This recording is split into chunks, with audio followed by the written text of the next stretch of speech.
好，观众朋友，我们今天在军事上面特别要来关心、聚焦的是，先前有了93大阅兵，又有这个长春航展，亮出了非常多的武器，但是有一个被视为在军事迷眼中的一个压箱宝。今天带观众朋友独家请到张晋老师，我们来看到这个军事武器的独家。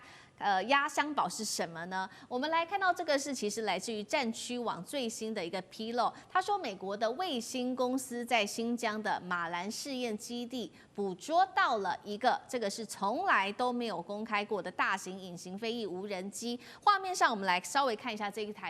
架无人机的样子，还有它的小档案，包括它的翼展137英尺，采用的是折角风筝的翼型设计，外形和大陆现役的彩虹七很类似，但是大家也在看说是不是升级版？原因是因为它不一样的地方在于比角，还有它的翼尖跟机身在比例上，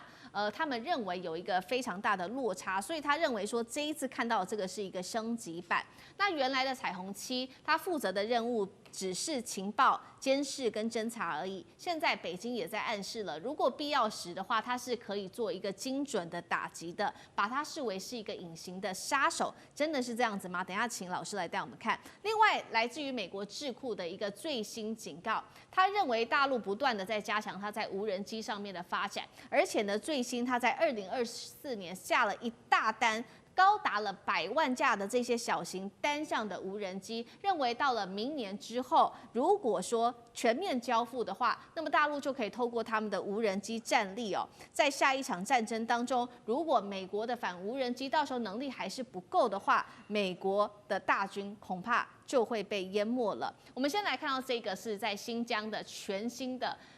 被大家看到的这个新的隐形飞翼无人机，会是彩虹七的升级版吗？张晋老师怎么看？我想啊，它的可能性是确实存在，但是我还是在这边讲，对于这个的报道其实很多，但是我们不要将眼光只聚焦在一个单一的机种上，因为事实上，中国大陆发展无人机是一个整个宽频弧、广频。就是一个整个这个广频的这个方式，也就是说，无论从小的一直到最大的，它样样都有。你小的飞机像这个第一人视角的那种自杀机的那种这个有，然后呢能够真打一体的，然后是这个中距离的巡航的有低空的也有高空的巡航，然后全球性的也有。也就是说它一打开这个无人机的武器库这里头短刀长枪什么都有。所以我们就要知道，当初中国大陆去发展无人机产业之中，它确实是尽量将整个产业不要聚集于一两种，尽量是整个都很宽广。那我觉得我们应该从下面几个面向去观察中国大陆未来在无人机产业它的就是真正发展的趋势。第一个，中国大陆无人机未来在全球市场上它的占比率会逐渐的增高。刚才您讲到说是中国大陆定了这个100万架如何，你要是按照真正全球的市场的话，那可能有更高的之中。那中国大陆里头不光只有出口全机，还有相关的这些技术，所以全球市场它的占比包含特殊的关键的组件以及整机的出口，这些是非常重要的。第二个。无人机到现在还处于战国的混乱时代，也就是说，全球没有说是建立无人机的一个统一的规范。那我们都知道，规范的话语权就是真正的技术的领航者。所以在这个状况之下，它未来在这个有关无人机的这些规范上，究竟有哪些会变成就是各中翘楚，然后成为大家学习仿效的典范？这个时候我们可以观察，事实上中国大陆有很多特殊造型的无人机，大家会发现山寨版已经慢慢浮现。换言之，也就是说，它在技术规范上取得发言的地位，这是另外一个重要的观察面向。第三个，这个中国大陆在无人机的运用上最让人感到讶异的，不是真正的军事战场上，而是它结合了人工智慧，在这个各种的庙会、节庆典礼，一下子上万架的直升机在空中摆出了各种图案，对对不对？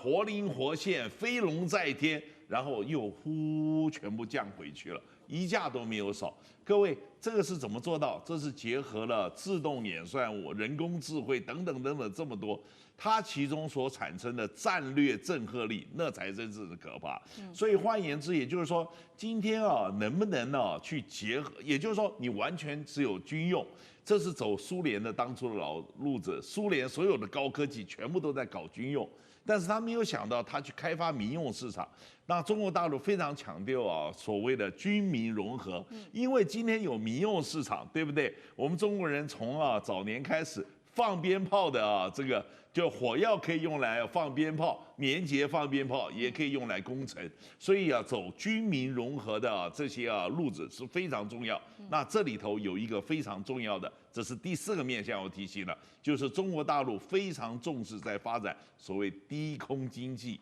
低空经济之中有大量的运用无人机执行货运以及各种就是专送，所以现在走到这个长城之中，肚子饿了，对不对？点个菜，无人机给你送餐，送到你手上还是烫的，对不对？这些低空经济又牵涉到民生、医疗等等等等，那个里头也是潜力无穷。所以我们要记得，所以说在今天整个之中，大家不能眼光只看到那个飞机，因为什么？因为中国大陆